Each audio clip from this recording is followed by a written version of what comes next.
Hi, Lori. Hello, how you doing? Good, you? Good. So I can close the blind.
Hi, Julie and Barbara. I just have you over in panelists now since our public meetings first. Thank you. Hi. No problem.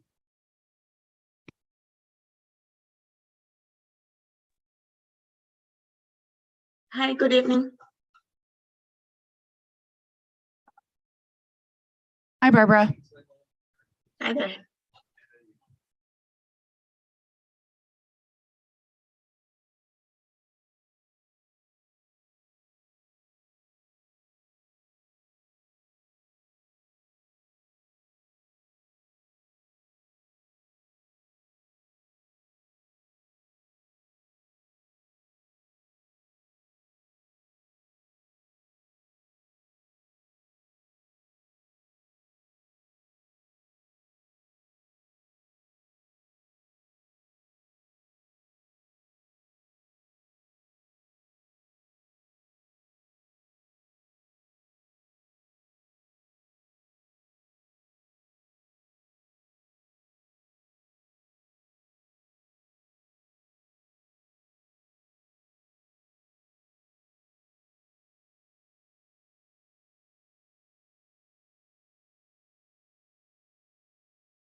Hi, Brad. Hello. You hear me all right? Yep, Brad, Yep. we can hear you. Excellent. Thank you.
2 minutes to live, 2 minutes.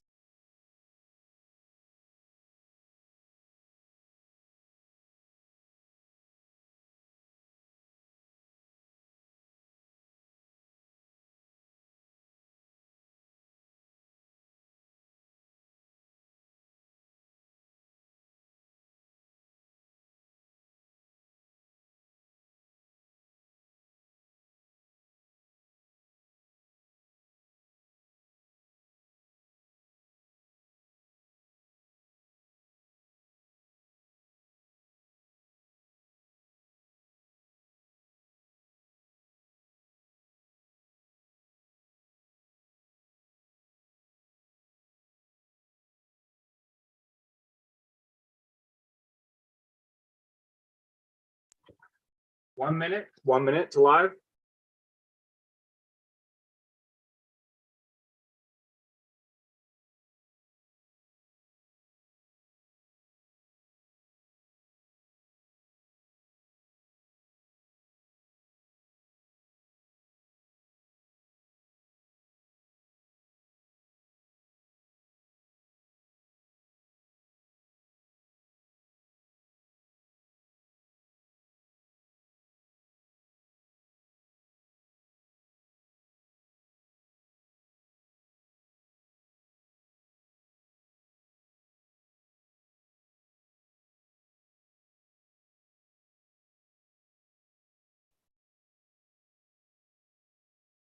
And you're live in 10, 9, 8, 7, 6, 5, 4, 3, 2, 1, and you're up.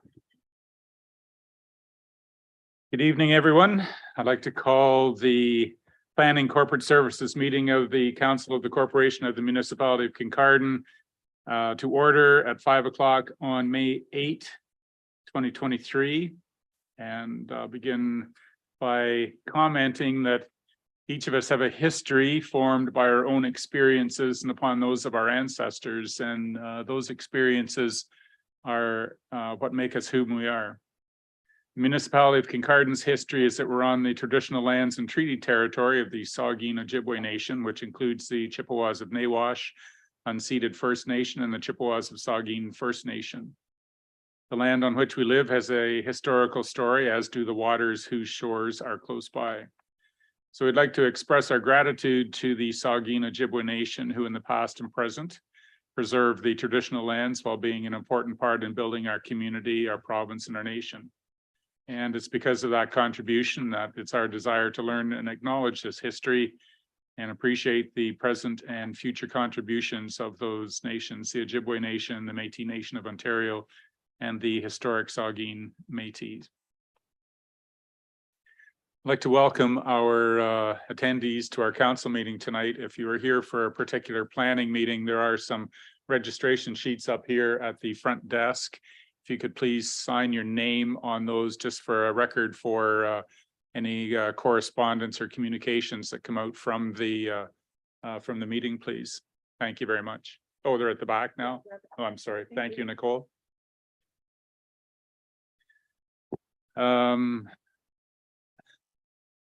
Roll call?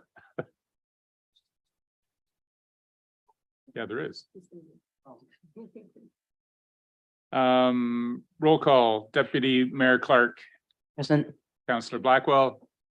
Present. Councillor Kavanaugh. Present. Councillor Hinchberger. Present. Councillor Kennedy. Councillor Prenger.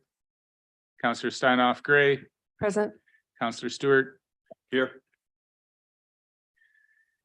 All right. Are there any amendments, additions, or deletions to the agenda? Councillor Stewart. I don't think I make my motion now, do I? Okay, so I do have a motion to add to the agenda. Yes, please.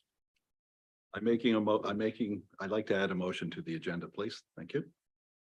Could you give us a general nature of the motion, please? Can I read the motion? No, don't read the motion. Just what it's about. Basically asking the staff to cease operations at Birchwood until we actually go for a tour. Okay, thank you. Thank you. So there's a motion that's been made. Can we have a mover for that, please? Councillor Stewart, is there a seconder for the motion? Councillor Kavanaugh, all in favor of including that motion in our agenda? All opposed? And it's defeated. Sorry. It's defeated. It was 4-4. Councillor Pranger was not here when the vote was called.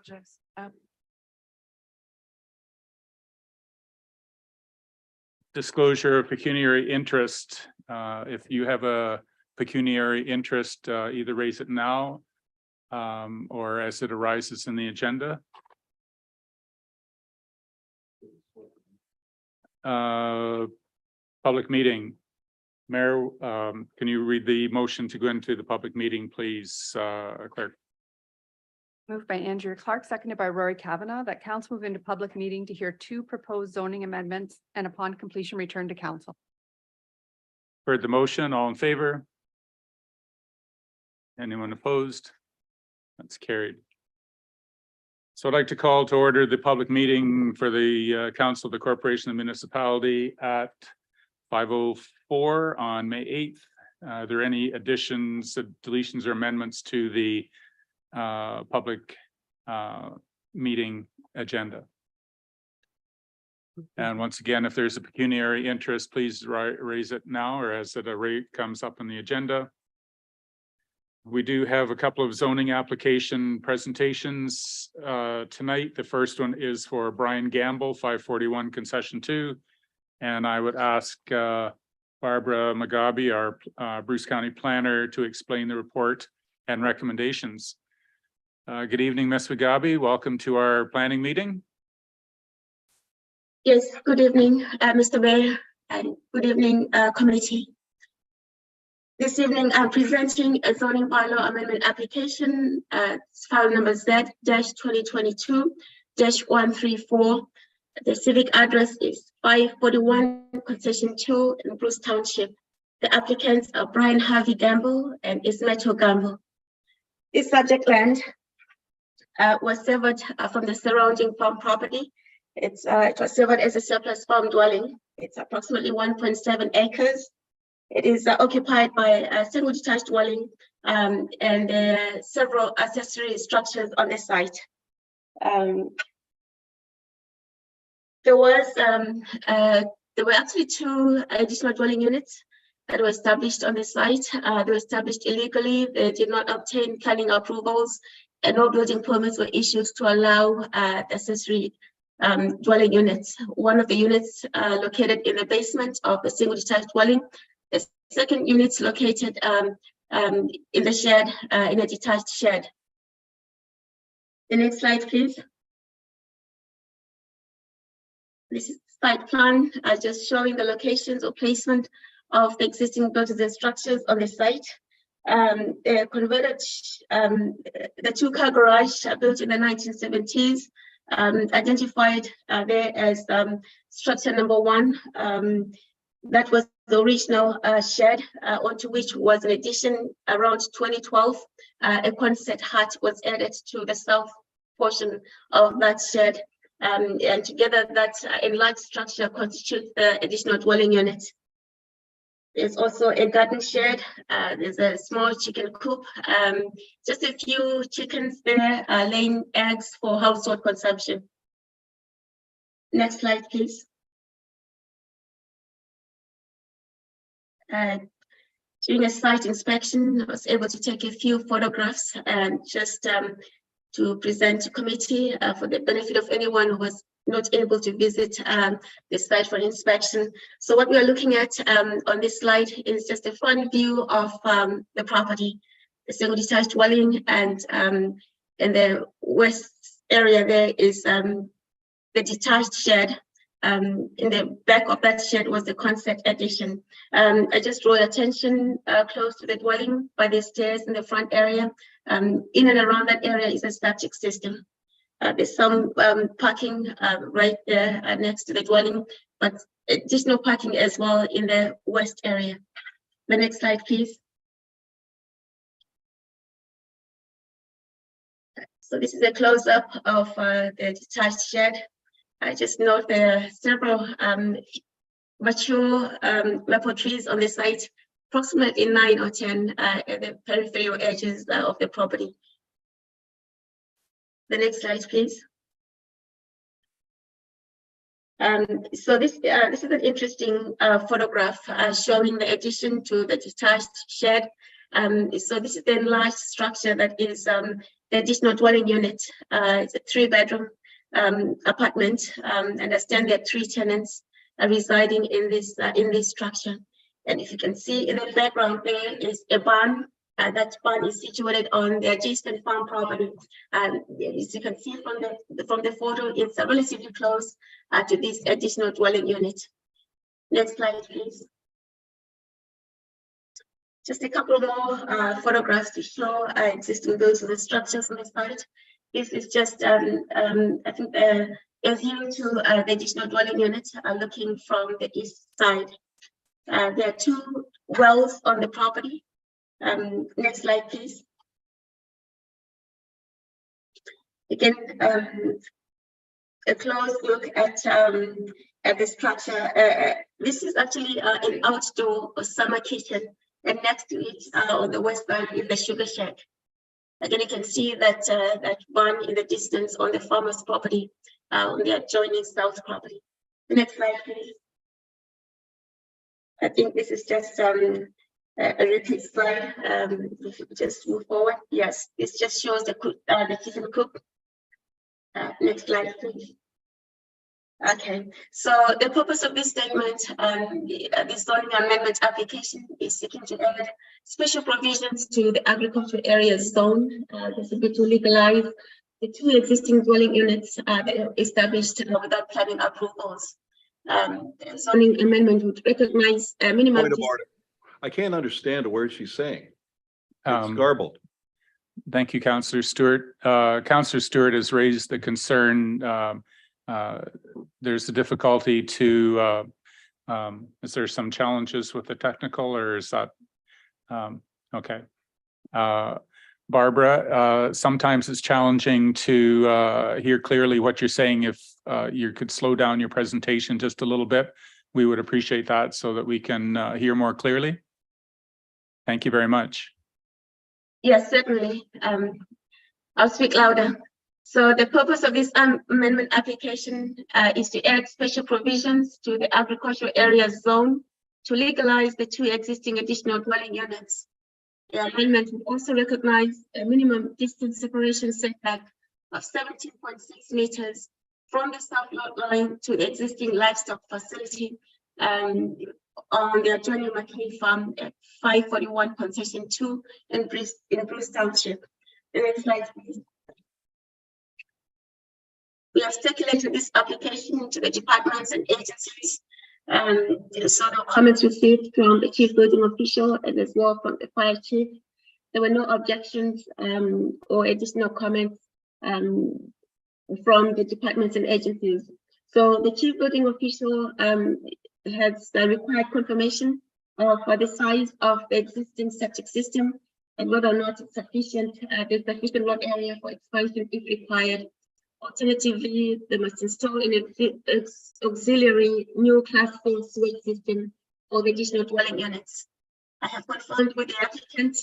He's explained that the existing septic system is not sized to allow for those additional dwelling units. So the intent is to install a second septic system on the site. The septic systems require a 15-meter setback from drilled wells and 30 meters from a dug well.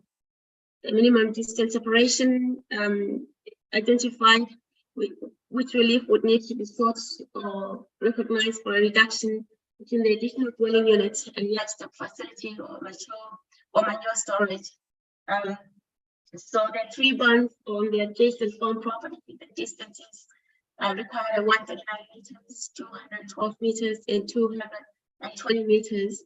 We are recommending a distance of 17.7 meters, which is the physical distance from the current placement of the detached additional dwelling units to the nearest livestock facility on the farm property. that distance is deficient, obviously does not meet the minimum setback requirements from the livestock facility. I should mention that the 3 barns on the farm, they are presently vacant. They have not been decommissioned. They previously housed livestock. The farmer has indicated that the official plans to resume livestock operations.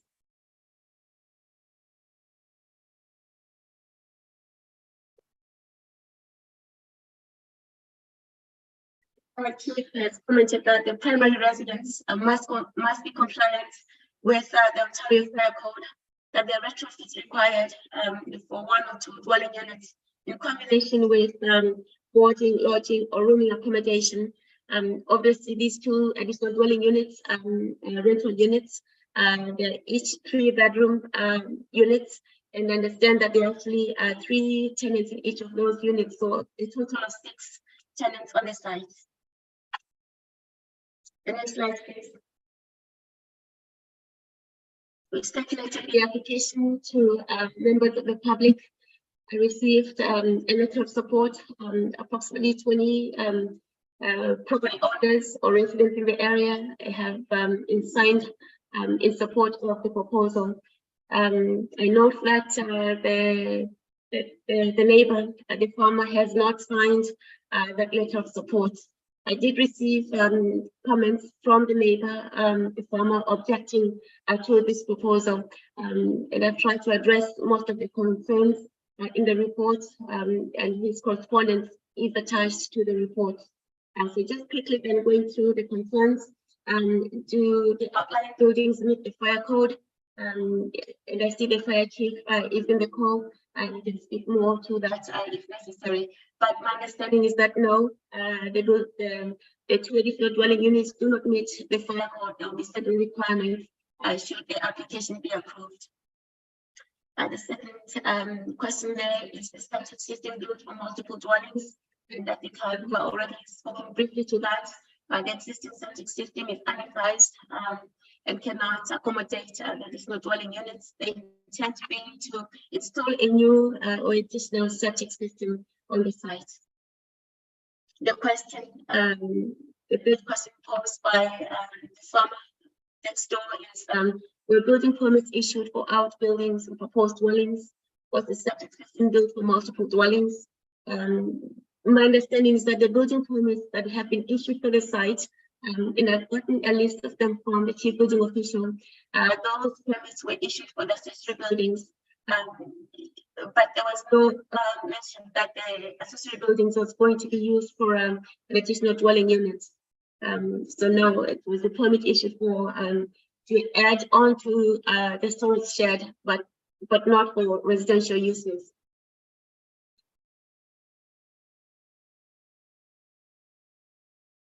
Will I receive excessive complaints from tenants regarding the spreading of manure and smell and noise that are inherently part of keeping livestock? This was one of I think the major concern that has been raised by the farmer is in regards to the impact to his livestock operation and to farming in general. So, and I just really want to emphasize that the policy, provincial policy, as well as our county official plan, my take is that agricultural uses in prime agricultural areas, agricultural uses have precedence. So the intent really for the minimum separation distance is to make sure that when you're introducing a new use, a sensitive use, in agricultural area, that there's going to be adequate or separation distance from livestock operations.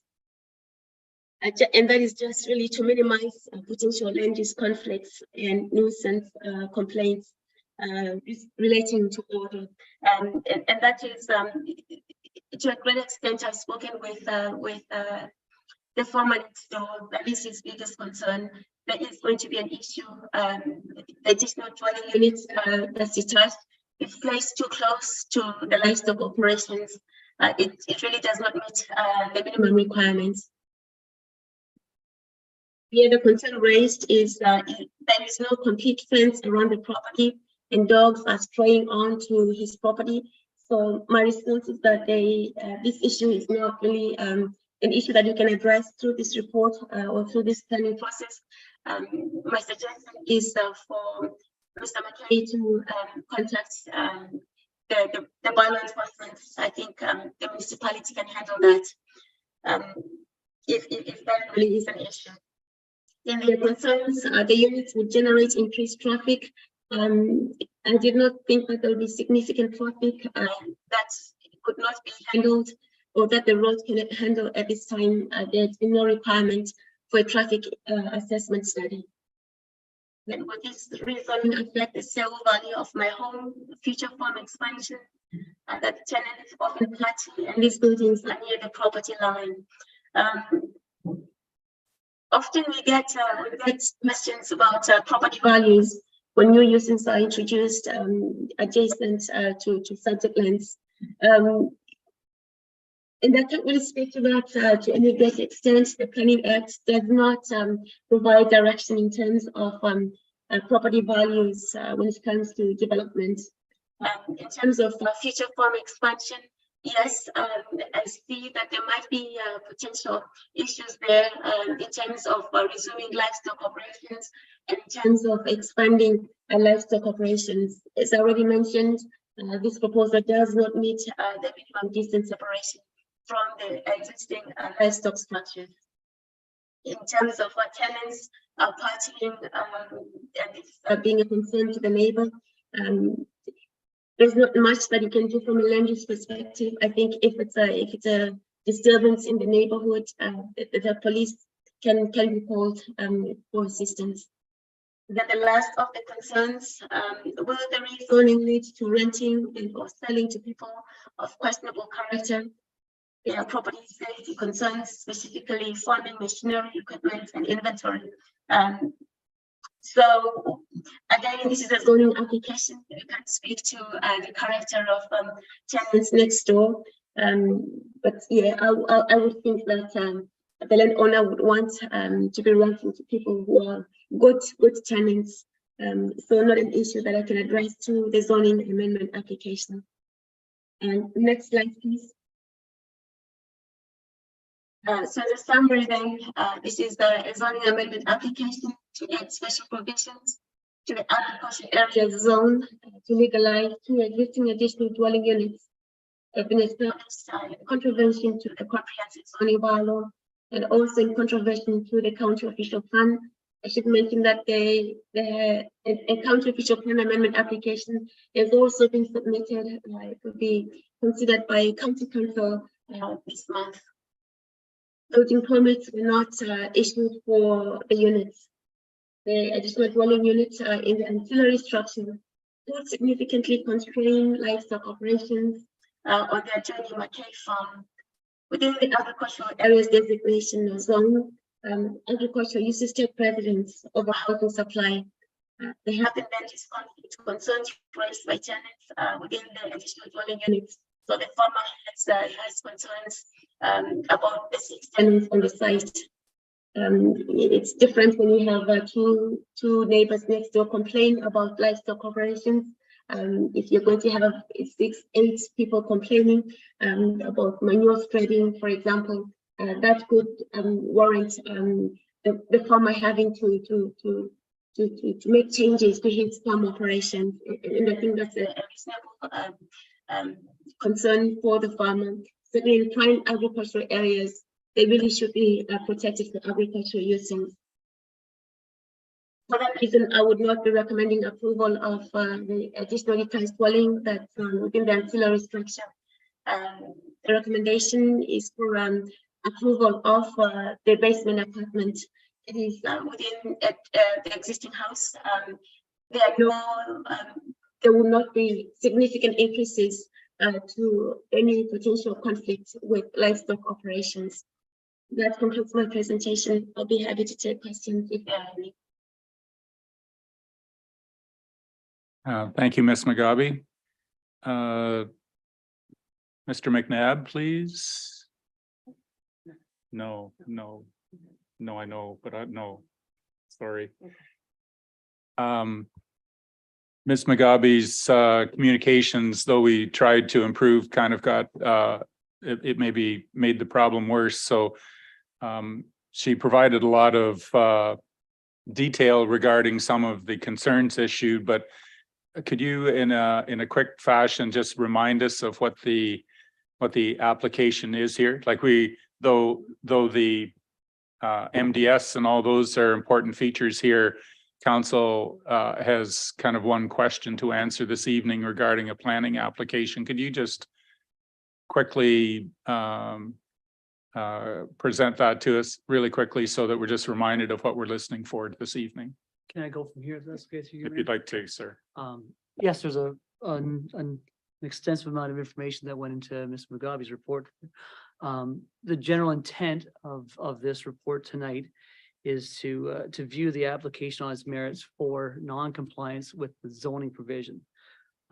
In order to move forward on a going forward basis, that the zoning bylaw currently establishes the ARU in the single family dwelling as well as in the accessory building as non-compliant. So in order to move forward, we need to have this council review this application to amend the zoning bylaw that Ms. Mugabe has presented. And that way, once that's amended, if approved through council, then it helps direct staff when we go forward from here in legalizing the operation that Mr. Gamble has. If that helps streamline where we're going with the planning application is the basis for what I would like council to focus on. So if I may paraphrase, there's an additional dwelling unit in the house, which the county staff is recommending for approval. And as we move forward, there are ancillary buildings, which realistically for us to answer the question, disregard the fact that there are tenants there already. Just disregard that fact altogether. So just consider that the applicant is bringing forward an application that says there's some buildings here and I want to make them appropriate for tenants. Our question is, do we rezone the land based on all the facts that Ms. Mugabe and Mr. McNabb have presented? The question is, do we rezone it so that it becomes a legal opportunity for tenant use? The presentation said we were going to legalize that, and that's not the intent. That's not really what we're doing. We're just legalizing the placement of those buildings for what might be future tenant use. Even though there's tenants in it now, just forget that part of it. If that came forward with them empty, would we do this or not? Okay. Is that appropriate, Mr. McNabb? Is that kind of where we're heading? Through you, Mayor Noel, thank you for summarizing that. That's accurate. All right. At this time, I'm wondering if the applicant would like to provide. Pardon me? Oh, yeah. If the applicant has any public comment, you're welcome to come to the podium. And while you're doing that, I'll recognize Councillor Steinhoff. Gray, please. Just as a point of clarification, when I'm reading the recommendation, it says as it relates to the ADU within the principal dwelling unit, it has nothing about the accessory buildings. So when you spoke, Mayor, it sounded like we were talking about the accessory building also. So am I only talking about the unit that's inside the primary residence?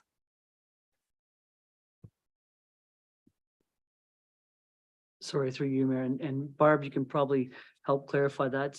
Is that the recommendation that was put forward, was to authorize an ADU or an ARU within the principal dwelling?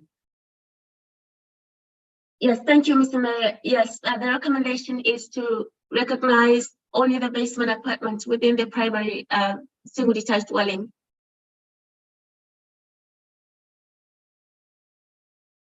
Am I able to circulate? Councillor these to Stewart, please. Present these to the evening, Mayor and council members. Are we able to present this? Like, I didn't make enough copies, but it's an actual bylaw from the municipality I'd like to present. Yeah, thank you. Just present it to our clerk, please, and she will. make sure that it's distributed to.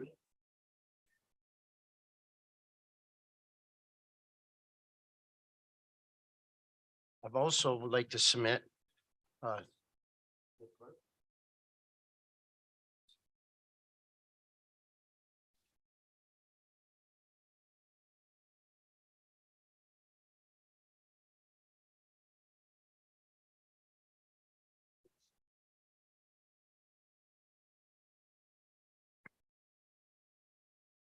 Again, evening, folks. We moved to this area. I'm originally from Ripley. I moved up here back in 2007. We purchased the property knowing that we're going to be in the country. And upon moving up here, I recognized that there was an extreme shortage of housing units. Being a tradesman, I recognize how difficult it is when you're working out of your home, away from home, to find a decent place to live. So I went forward and I approached back in the day, the then Bruce County planner and the then CBO of the municipality through a meeting and explained my intent of creating units at this property that we're discussing here today. What was discussed was officially, Brian, we can't officially allow you to do this, but unofficially, your train of thought is correct. You're going to assist us in alleviating and providing some units for people that are up here working at Bruce Power. So I've had many officials say that, Brian, you're the exception, not the rule. There's probably everybody here has someone they know in this area that is doing this. But what I did was I made a promise to the then Bruce County planner that everything I did with permits. And I have all that evidence. I did everything by permits. I did everything properly. I have everything electrically was done by Current Electric out of Ripley, which my father started. I have a couple of uncles, Wilfred and John Gamble. Some of you might know them, but they always said, if you're honest, the truth will see you through. So I've been always honest and forthright with the municipality. In 2019, did a Freedom of Information Act, trying to discover what the complaints were coming from my neighbor. I was denied that access by this municipality, so I can't defend if I don't know what the issues are. I just learned the allegations that were being made against me just last week from Barbara Mugabe. The allegation that our dogs were going and defecating in the neighbor's bush, I addressed within 24 hours, established a fence, and now the dogs, they're learning they don't go over there. Again, if you don't know the allegations against you, you're being denied that information. It's hard to, address it. Again, what I presented to the clerk here is, this is part of the 2012. It's 6.36, and what it states. Did we distribute that to the members so they can follow along, please?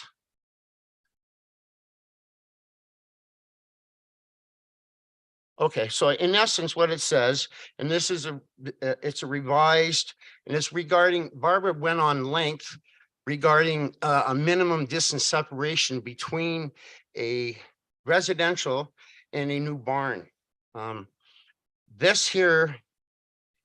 states that a non-farm, it's 6.3, and it's addressing the minimum distance separation, and 6.3 of the Municipal Kincardine Comprehensive Zoning Bylaw states, notwithstanding any provisions of this bylaw to the contrary, a residential, institutional, commercial, industrial, or recreational use or non-farm dwelling. So what we're talking about here, folks, is I took a Quonset hut and we're renting to tradespeople that are working at Bruce Power. So it's a non-farm building. Used to be located on a vacant, and this is key, a vacant existing lot of record. the lot we're talking about here was severed from lot 22 back in the 70s. So it's basically it's this lot is legal non-conformance eligible. Basically, it could be grandfathered because this lot was prior to them ever coming up with this minimum distance separation formula. Again, yes, go ahead. Thank you, Mr. Gamble. Would you continue your presentation? And council will have opportunity to ask the questions Absolutely. following. Point Thank of you. order. It's a point of order. It's not a question of Mr. Gamble. You know, this whole discussion has been very poor, mainly because the communication from the planner. And then there was a couple of summaries that weren't completely completed. I think that we should probably think about moving this to another evening. There seems to be a lot of information. Part of the public meeting, with all due respect, is to inform the public. And I don't think we did a very good job because our communication is very poor. And I'm not sure if it's Barbara's communication or our communication. So I think we should just tabletop this and move it to another night and bring it all over again. And let's talk about it and let's make sure the public is fully transparent, understand, because I'm very confused what's going on now. Thank you. Thank you, Councillor Stewart. The public has been engaged. There have been notices provided. There has been opportunity to speak with the planners. There's been opportunity to speak with our planning department. So your request for point of order is denied. Then point of order, I'll ask the council to do a vote on this, please. And I have the right to do that. Absolutely. Any councillor who rises on a point of order has the right to appeal the decision's chair or the chair's decision. So it's without debate. I just asked the question and whether you support the chair's ruling or not. All in favor of supporting the chair's ruling?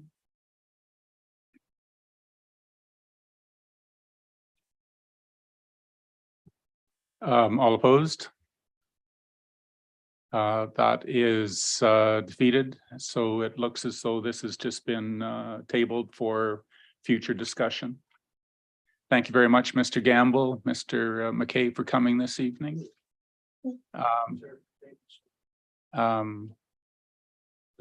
So I will refer that to Ms. Mugabe and Mr. McNabb to confer and bring forward another. You can tell us what the public circulation of the information looks like. You have any guidelines, what the process is, clerk? Through you, Mayor. Through you, I would ask the county to provide those recommendations to us. Okay. Karina is also on the line. Oh, hello, Karina. Welcome to our meeting this evening. Good evening. Could you give us some guidelines about the process moving forward, please? Yes, thank you through you, Mr. Mayor. My recommendation is that we take that back to county staff for further confirmation, but it will likely require a second notice circulation. Okay, thank you very much.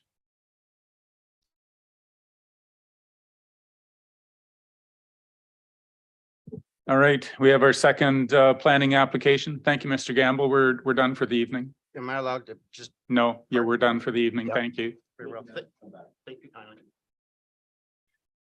We have a planning application from Lawrence Andres. Oh, Barbara? Barbara, do you have she's gone. Okay. I'd like to call on Julie Steeper, Bruce County Planner, who will explain the report and recommendations. Julie, please. Good evening, Council. Just before I begin, I just want to make sure that I just want to do a sound check to ensure everybody can hear me okay.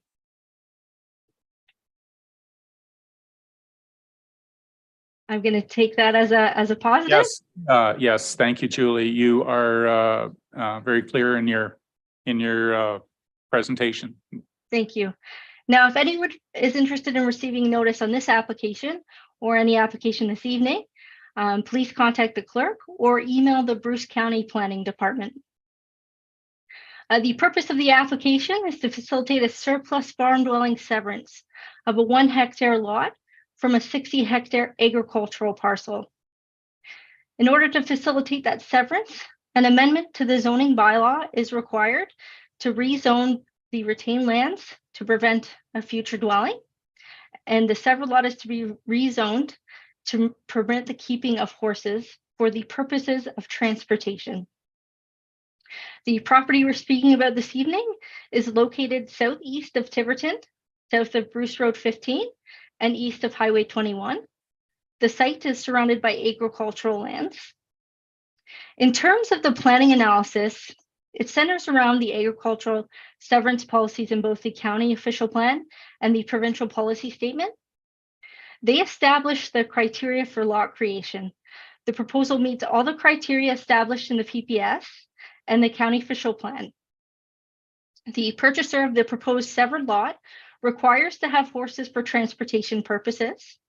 No additional buildings or structures are proposed with this application, as the existing barn on site is proposed to be used for the horses.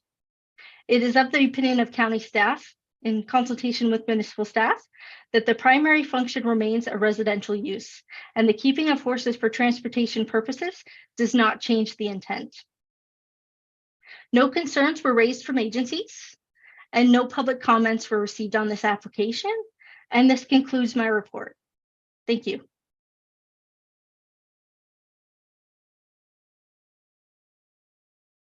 We have the applicant, Lawrence Andres, here this evening. Would you like to comment on this application, Mr. Andres, or you're welcome to come to the microphone if you would like. Good evening, everybody.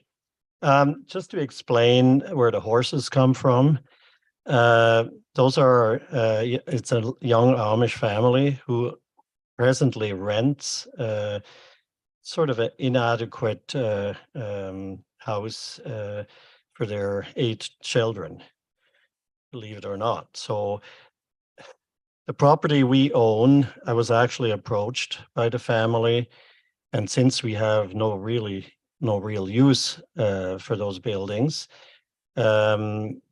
I said I would look into it, but I would have to give the tenant the first chance to purchase it. He declined. He had bought a house in the meantime in Tiverton. So basically the coast is clear for that Amish family to move in that house on approval of that application. And the property lends itself ideally for their purpose. It's a fairly large house, and it has a few outbuildings. It has a small bank barn, which will be perfect to house those couple of horses. And also the size of the increased size of the lot enables them to have a small pasture for those horses so they can be outside. And the husband of the family, he is a carpenter. He works for David Zare Construction. And, you know, he comes home, he's tired. There's no other purpose for that property. So they're really excited to move over there and have, a property of their own. Thank you, Mr. Andres. Are there any comments from anyone else in the public gallery? Any other questions from anyone in the public gallery?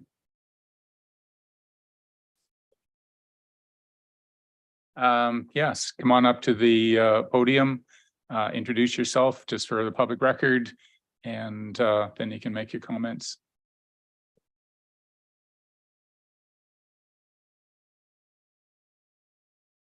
Hi, I'm Kevin McKay. I'm the individual. I have property on basically 3 sides of the Gamble property. And Kevin, this is the wrong application. okay, sorry. We the Gamble application has been deferred Okay, till a subsequent meeting when more public notice has been given. So your comments regarding that application will be heard at that time, and you will be, obviously, you will be notified of the timing for that. But we're just dealing with Mr. Andre's application up in Okay. session 11. Sorry. Okay. Thank you, Kevin. Appreciate that. Anyone else from the public? Seeing none, council questions or clarifications? Councillor Steinoff Gray, please. Thank you, through you, Chair. I was just wondering if you could clarify for me. I'm not used to dealing in hectares, but I know that the typical rule per animal unit is 1.5 acres. So I'm just curious how that fits in, allowing the bylaw amendment for the transportation animals. I'd just like to better understand that. Thank you.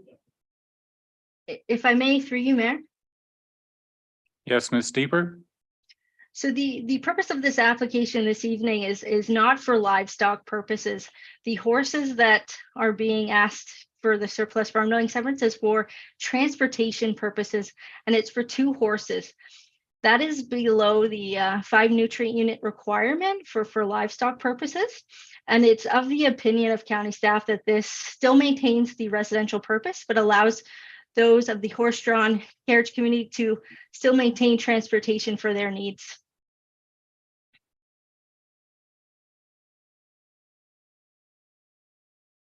Any other questions? Councillor Blackwell, please. Thank you. Through you, on the correspondence from the Saugeen Valley Conservation Area, they were recommending that as part of the zoning bylaw amendment, that the water course on the property be zoned as EP. I'm just curious whether that doesn't seem to appear on the presentation notes for Saugeen Valley. I'm just wondering if that's something we've considered as well. Ms. Steeper, please. If I may, through you, Mayor. So on occasion, when we see zoning bylaw amendment applications, Saugeen Valley Conservation Authority may provide comments to address the EP area, as in remapping it or adjusting that boundary to be more applicable to their mapping. In this case, that can be addressed through this application, not specifically within the bylaw, but so that EP area can be remapped, and they provide a mapping to show any sort of minor changes that need to be done with that EP boundary area. Any other questions from council? All right, seeing none, no decision is rendered at this time in this public meeting. When we come out of this, we'll go back into our planning meeting and pass the motion at that time. Clerk, please, motion to adjourn. This is moved by Doug Kennedy, seconded by Beth Blackwell. This public meeting adjourn at 5:46 p.m. All in favor? And that's carried. All right, matters arising from the public meeting. 5.0. Okay. Clerk, please, regarding the Gamble application. So this is moved by Amanda Steinoff Gray, seconded by Doug Kennedy, that planning report Z 2022-134 be brought back to a future public meeting and be referred back to Bruce County Planning. Any discussion? All in favor? That's carried. 5.2 amendment to the zoning bylaw, Ambros Farms Inc. Moved by Beth Blackwell, seconded by Bill Stewart, that the amendment to zoning bylaw 2003-25, 950 concession 11, Ambrose Farms Inc. bylaw be deemed to read a first, second, and third time. Finally passed and numbered as bylaw 2023-070. For the resolution, any discussion? All in favor? Anyone opposed? That's carried. Right, 6.1, amend election sign bylaw motion. Clerk, please. So the motion is that staff be directed to bring forward for council's consideration amendments to the election sign bylaw to prohibit the use and placement of all election signs on all public property. So as moved by Rory, we need a seconder for that motion. Second by Councillor Blackwell. Discussion? Councillor Kavanaugh.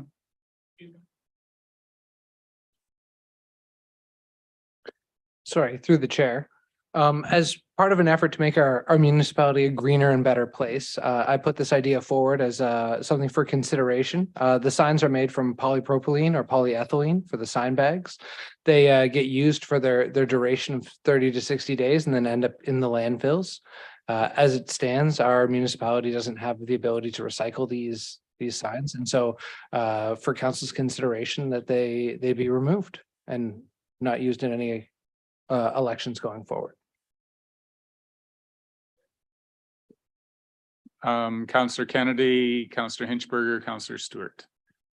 Yeah, just through the chair, you know, like we see it through the election cycles, and when things aren't good for the environment like this, you know, should we maybe not, this might sound crazy, but allow election signs and have 3 or 4 spots in our municipality where people can advertise on boards instead of you know, the thousands of signs that get put up and thrown away after 30 to 60 days. That's just a thought process I have. Anyways, to add to it.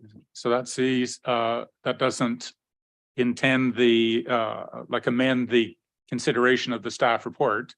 It's perhaps an addendum to that we could consider as we move forward. Councillor Hinchberger, please. Thank you, through you, Mayor. I'm going to take I guess, the opposite approach to Councillor Kennedy, and I wholeheartedly support any changes that reduce environmental impact. And I was wondering how this would necessarily stop the use of election signages if, say, one of us ran in 2026 with 125 signs and none of them end up on public property, but they just get diverted and end up on private.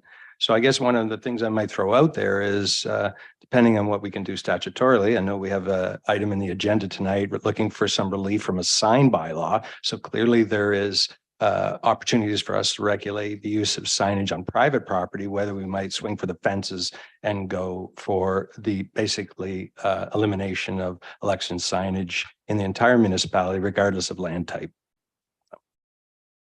So this discussion is more focused on, are we going to send this back to staff for consideration? So all the details, you'll have opportunity to input on that, like the extent of what that might look like.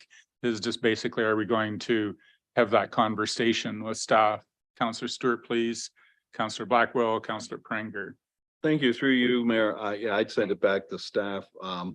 We might be able to find a sign that's, you know, environmentally friendly that can be recycled. And, you know, just a comment is that if you're fairly new on the election platform, it could really be a deterrent that your name doesn't get out there. And I worry about that. So these comments, but I'd throw it back to the staff. I think there's probably a solution environmentally that we can get a proper sign that we can recycle. Thank you. Councillor Blackwell, please. Thank you. I was just going to state through you that this isn't necessarily a new issue just to us. So we wouldn't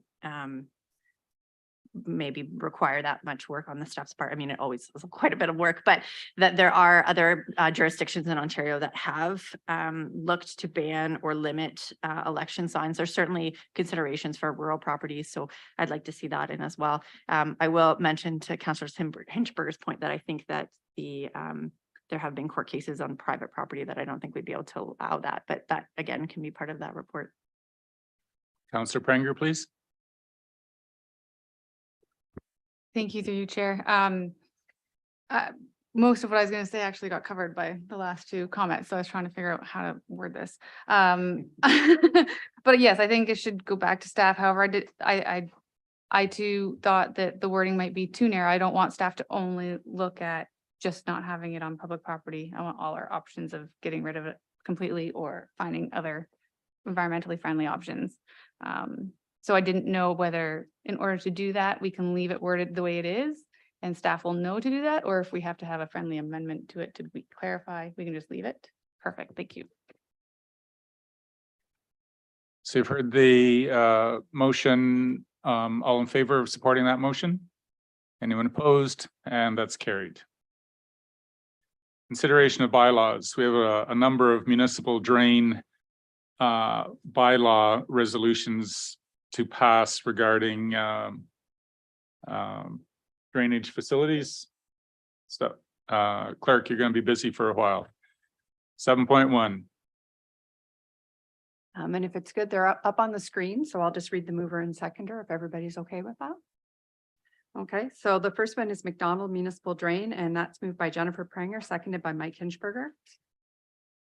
So this one was just read the third time. We had approved this previously, the first and second reading. So this is the third reading of the McDonald Municipal Drain. Any discussion? All in favor? That's carried. Bruce Drain number 10 or number 19. So this is moved by Rory, seconded by Amanda Steinhoff Gray. Any discussion? All in favor? That's carried. Municipal Drain 19 Branch A. This moved by Doug Kennedy, seconded by Beth Blackwell. Any discussion? All in favor? That's carried. Holtby Municipal Drain. Moved by Bill Stewart, seconded by Jennifer Pranger. Any discussion? All in favor? That's carried. Russell Municipal Drain. Moved by Mike Hinchberger, seconded by Andrea Clark. Any discussion? All in favor? That's carried. Slade Municipal Drain. Moved by Amanda Steinhoff Gray, seconded by Doug Kennedy. Any discussion? All in favor? That's carried. Swick Municipal Drain Maintenance Bylaw. Moved by Beth Blackwell, seconded by Bill Stewart. Any discussion? All in favor? That's carried. Swick Branch A Municipal Drain. That's moved by Jennifer Pranger, seconded by Mike Hinchberger. Any discussion? All in favor? That's carried. Move into Committee of the Whole. Moved by Andrea Clark, seconded by Rory Kavanaugh, that council move into committee of the whole and upon completion, return to council. All in favor? And that's carried.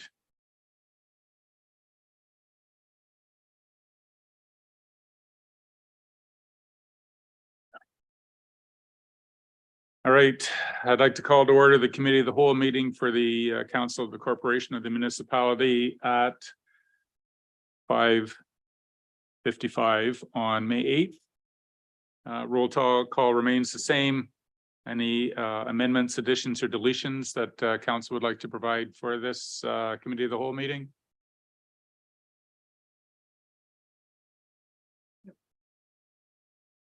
And once again, I'd remind you if there's any pecuniary interest now or as it arises in the meeting, please inform the clerk. Adoption of minutes of the Committee of the Whole meetings. Clerk, please.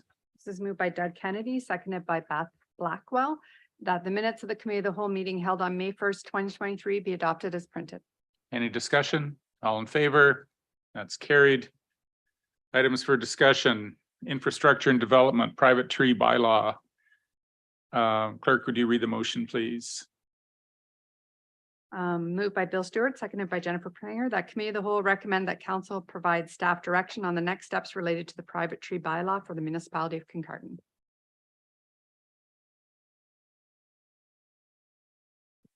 CAO, yes. Sorry, I think the recommendation isn't so much necessarily a motion. There are options in that report that I think you'd like the report presented to you. And then if one of those options is the direction you'd like to make, that would then form the basis of a motion. So, yeah. It is the intent of council to provide staff direction through one of the options that you have provided us this evening. Director Weiser, good evening. Welcome. Good evening. Thank you, Mayor Craig, and through you. So the report before council this evening is essentially resurfacing a process or a policy that did come with the existing term of council. So through the report, I have appended a number of documents that were presented in the past term. Essentially, how we started the process and a number of the steps that we took to get here. Including public consultation, the draft document that was prepared and presented to the previous term. And so within a number of those reports, it does contain a summary of what the draft that was presented to council entails. So the last version that was presented to council did provide essentially a bylaw proposal that would take into account properties that are 0.5 hectares to 0.99. Bruce County currently has a bylaw for tree management for anything that is 1 hectare and larger. And so within that report, there were some statistics in terms of the number of parcels that would entail. So aggregately, there's around 5,600 properties in the municipality. And so with the proposed draft, it would only encompass 329 of those parcels. Just around 1,850 would fall under the bylaw of the county. And to make sure things were clear and not contradicting one another, we made that separation.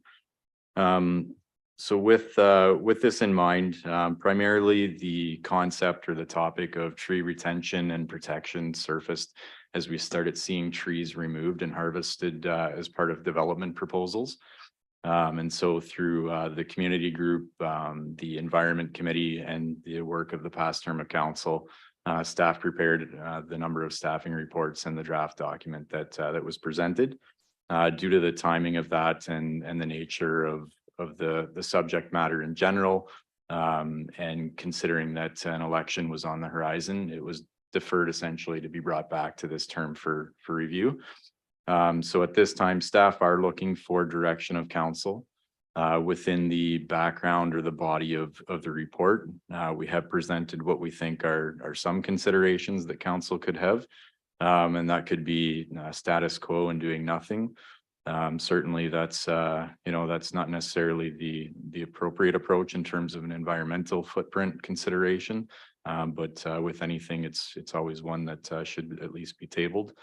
Another could be passing the current draft bylaw as it sits, or possibly even with minor amendments, or the third that we've presented is even going a complete different direction and looking at a new policy with what what a new intended outcome may be, with input and guidance from this council. So that's a quick summary in terms of lots of hours and effort that went into kind of getting us here. And I'll turn it back over to the mayor. Thank you for that report, Director Weiser. Appreciate that. Comments, questions from our council members? Councillor Blackwell, let's start with you. Okay, thank you, through the mayor. I have done a lot of thinking on this issue.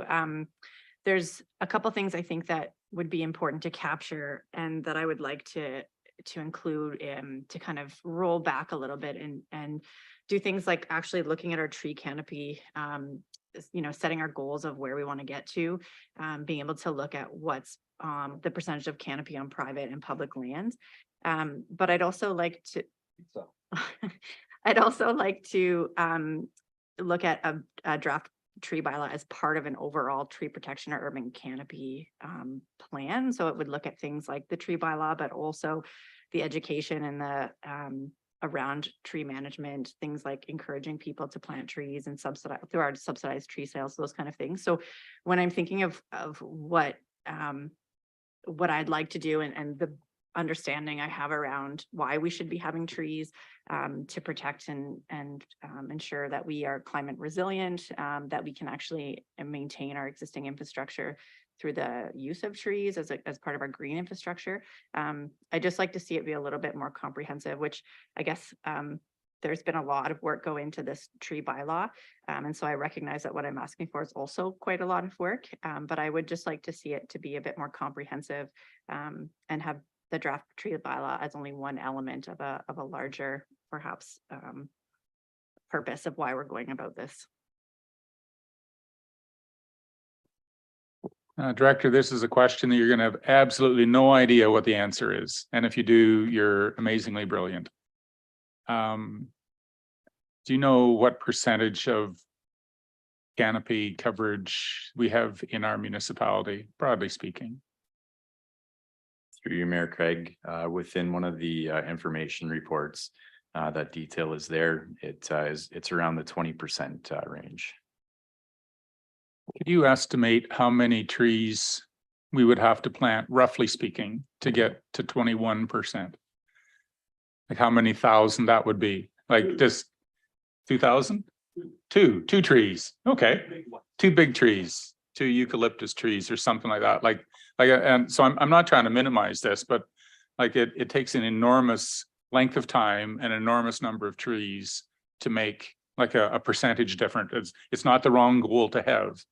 But like the scale, the scope of what we're addressing here is enormous. So I appreciate Councillor Blackwell's comments and the work that's gone into it. Councillor Steinhoff, greatly. Thank you, through you, Chair. I think the biggest concern right now is, I think one of the things that's most upsetting to people is some of the clear cutting that we've seen. And I don't know that this particular bylaw in its current fashion addresses that, although I know the aim was to address some of the other deficiencies with our tree canopy. And I really do applaud the work that's gone into everything thus far, because it means we're all trying to champion the same cause. So I'd just like to emphasize that. But I also would like to see us maybe do this in like a phased approach so that we don't spend a lot of time spinning our wheels without putting the proper protections in. So I would like to suggest potentially an option where we, as a motion where we select option number 3, that council support the development of a new policy related to tree preservation, with a scope of focusing on immediate steps to remedy our lack thereof. From a protection basis, just a really clear cut, what is a quick win that we can do to get this a bit better by way of scope? I don't know if that's a clean scope or not. The CAO might have to help me. And that then council establish an ad hoc committee made up of a minimum of 4 members of council. I have some people that I would love to nominate for that, but I'm also willing to allow self-nomination. And further, that a draft terms of reference be presented to council for consideration with the help of staff at an appropriate time as identified for me by the CAO, because I'm not sure what the appropriate time frame would be for that. Did you get that motion all written down, clerk? I'm seconding. That was enormous. It was well crafted, Councillor. Thank you. We will just hold that in abeyance just for a moment while we get some consideration, but we'll come back to that. Okay. Thank you. Councillor Hinchberger Prenger, I think you had your hand up. Did you have your hand up? Okay. Hinchberger and Stewart then, please. Thank you, through you, Mayor. Adam, my question is related to option 2, which is past the draft bylaw with minor amendments. And the thing I'm thinking about is the way it's written right now, that it applies to a small range of areas, 0.5 to 0.9 hectare. And what I'm wondering is that the county's bylaw that manages woodlands, it doesn't manage all areas or land above 1 hectare.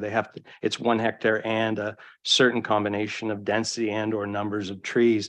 And so what I was questioning was it considered in our draft bylaw that is simply we would make it from 0.5 upwards with no upper bound, and in the exemptions section say that anything that is defined as a woodland in the county's bylaw would be exempt, which I think would, I don't know to what degree would increase the number of properties that it would actually apply to. Thanks. Response to that, or you don't need to, if you can just smile and nod your head. Yeah. So through you, Mayor Craig, when we consulted with the forester and the planning department at the county, their recommendation back to staff was simply to structure our draft as it is, so we didn't have the convolution between the two. So before I suggest I guess respond if that is, in fact, a good suggestion, I'd want to take a look back at their bylaw. But in fact, if it is as simple as that, I think that's a great compromise and an opportunity to still give us some control and regulation over the larger parcels. Councillor Stewart, please. Thank you very much. I only have a couple of quick comments. And I like the idea and I like that motion. If I could repeat it, I would, but well done. And I fully support that once we put it together in words. The other question is, I'm a little bit concerned, and I like this to be moved as quick as possible and report back to us, because it's almost been 6 or 7 months since we've seen this under the old council. And some of the recommendations I can probably vision would take maybe capital or some additional people, staff and everything else, or amendments. So whatever we decide to do, I'm hoping we can capture everything in the 24 budget, because there might be some consideration. So I'm 100% supporting yours, and go ahead and put it together. Thank you. just some clarification from our CAO and clerk. With the introduction of this motion, which council will consider first and then to your motion if it's defeated, whatever. Can you give me some timelines about like just the crafting of the motion, not the construction of the ad hoc committee, but just like I think it's unfair that we know the intent, but can we write it down more accurately and bring it back for next week's council meeting? Or are you comfortable just passing it kind of broadly the way it is tonight, or what staff capacity and willingness to take that on? Give me a timeline, please.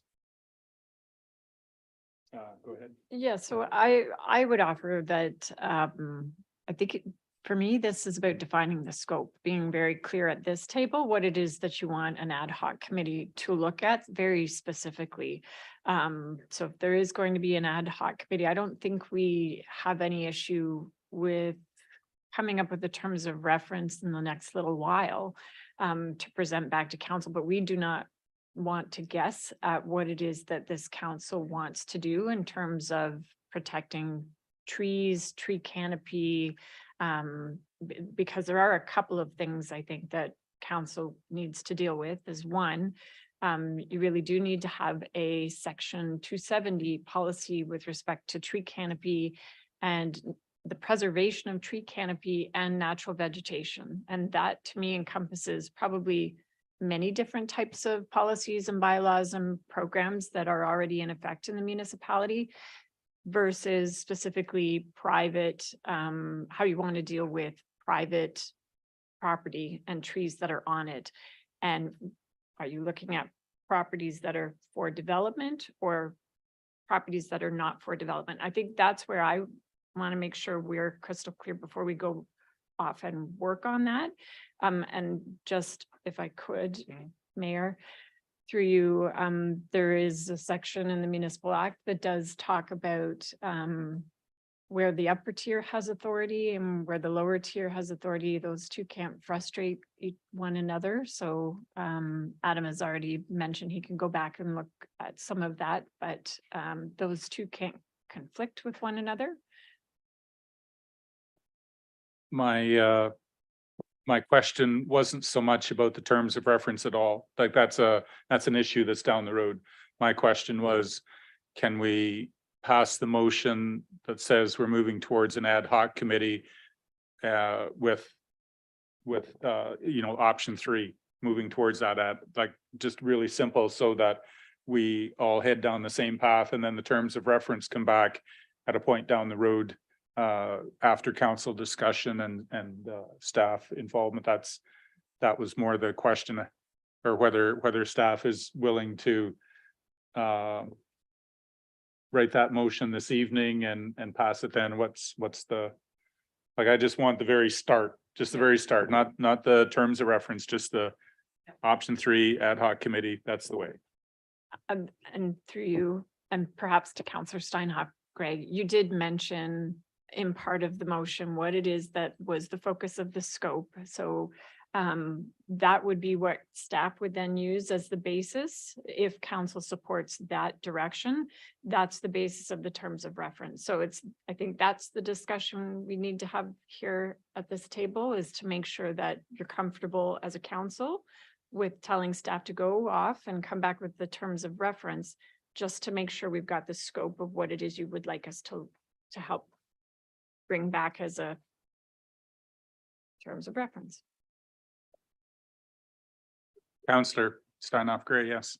One of my fellow counselors may provide better clarity than I can, because I'm going to open it up to the floor to make sure I'm not misspeaking, but I think it was section 2.70 you referenced.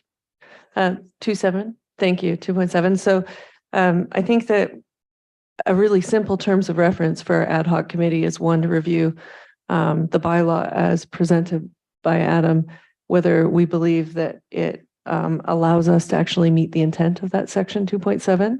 And it also gives us the opportunity to review potential modifications such as suggested by Councillor Hinchberger that might allow us to meet the intent of what we wanted to.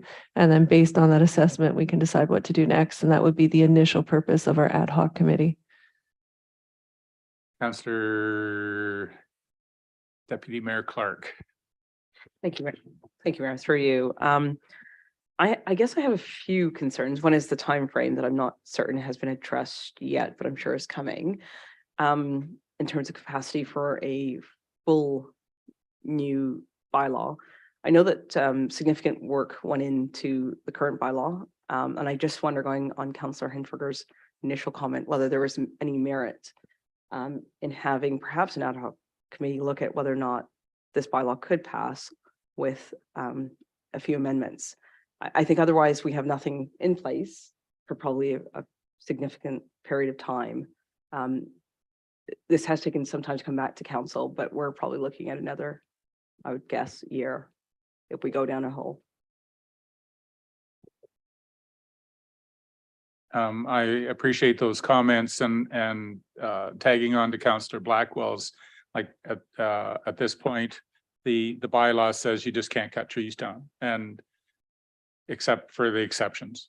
But for development, that's as she has commented, that's just another impediment to, I want to build some houses, but it's just more forms and more permits and more money that I need to spend. So there's like we do have a great start to a tree bylaw, and whether it's through ad hoc or whether it's through amendments, but there could be advantages to you know, using our ability to govern and pass this, and then either change it or morph it into what we need it to be. Councillor Hinchberger, you wanted to speak.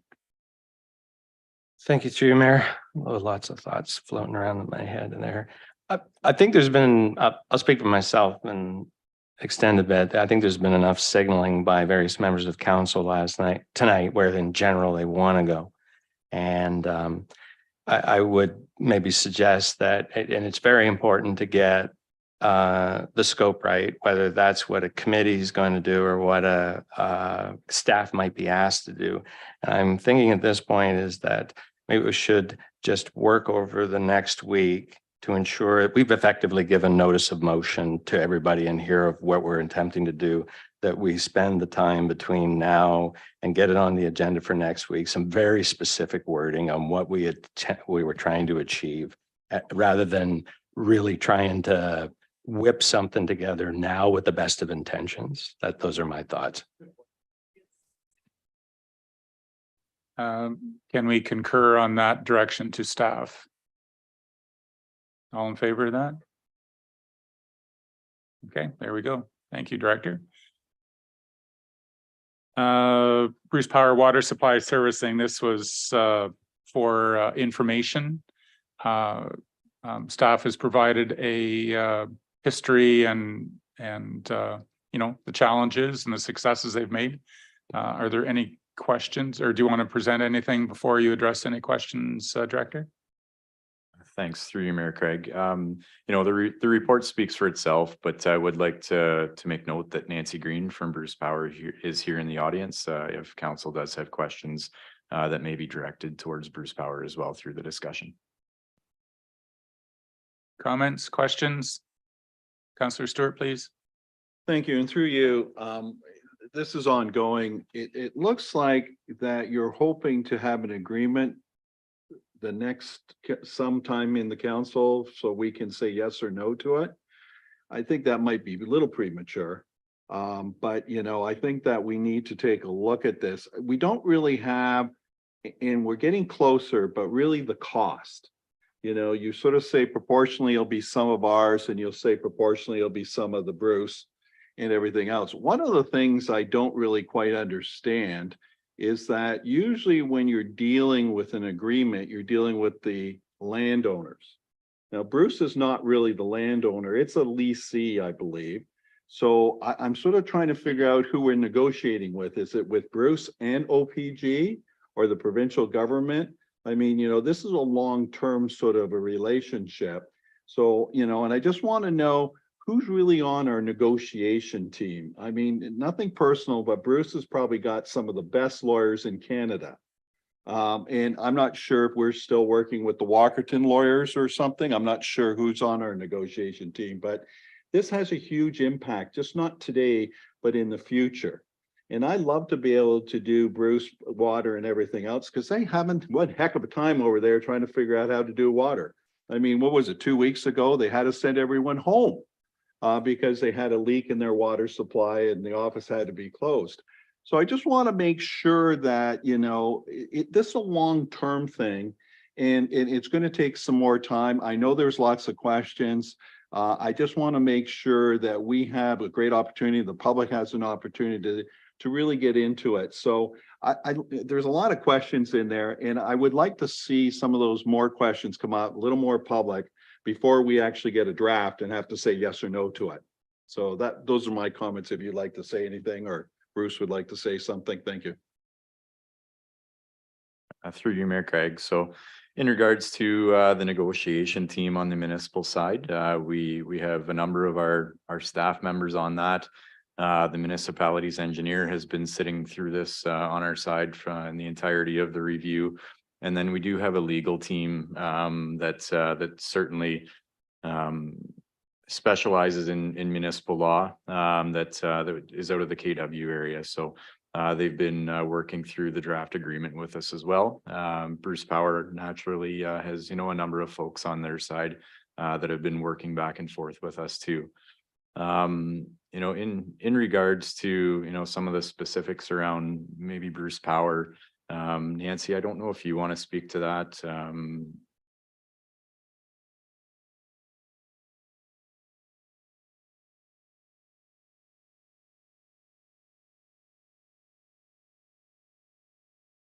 Welcome, Nancy. Thank you for coming this evening.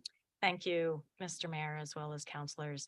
So I am Nancy Green. I'm a manager with Insight Services at Bruce Power, and I have been actively engaged with Adam and his team, as well as BM Ross, and various parties from both the Bruce Power side and the Kincardine side on exploring the opportunity for municipal water.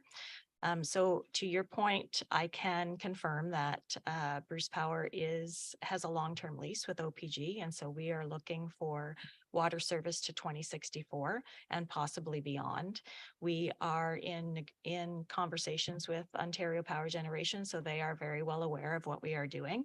But the Bruce Power lawyers can handle all of the more legal stuff that has to transpire between all the parties. But we are negotiating in good faith, and we do anticipate that OPG is in agreement with moving to this municipal water supply as well. Does that answer your question for now? It does, but we don't usually do agreements with leasees. We usually do agreement with property owners. So I just want to make sure, because I do not want to get into your agreement between you and OPG. Thank you very much. It'd probably fill this whole room. But if anything happens and they decide that there's a ramp off for you, I mean, we're sort of stuck with this thing. So I just want to make sure that, I feel more comfortable, to be honest with you, that we have OPG on the agreement too, and they agree to the terms just in case something happens to Bruce Power. So they would have to inherit it. And I think that would be prudent for us, because they'll be owning the site for a long time afterwards, even if Bruce actually leaves, or the nuclear power thing, we get a new system in place. But we need to have that. I prefer to have a property owner at least hooked into the agreement. Thank you. We are very comfortable. We appreciate the comments of Councillor Stewart, and it's just good business. So we're not suggesting that Bruce Power is going anywhere soon, because we want lots of clean energy here for a long, long time. So we certainly appreciate the input that you and your team have made, Ms. Green. Okay, thank you very much. And I am not a lawyer, so I can't speak to that, but I can certainly take that concern back to the Bruce Power legal team to have it addressed. Thank you. Councillor Hinchberger, please.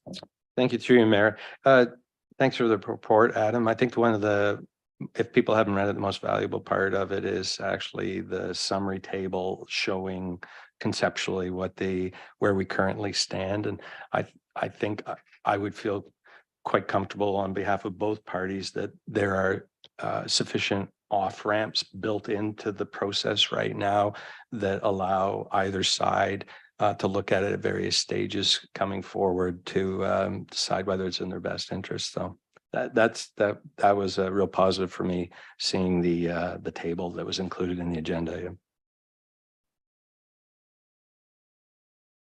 Excellent. Thanks very much, Director. Okay. Moving on. We have a motion regarding the hot mix paving tender. Clerk, please. This is moved by Mike Hinchberg, seconded by Andrea Clark, that the committee of the whole recommend that council award project 9148 2023 hot mix paving contract to EC King Contracting for the tendered price of $653,198.31, including on the non-refundable portion of the HST. Heard the motion. Are there any questions? Councillor Stewart.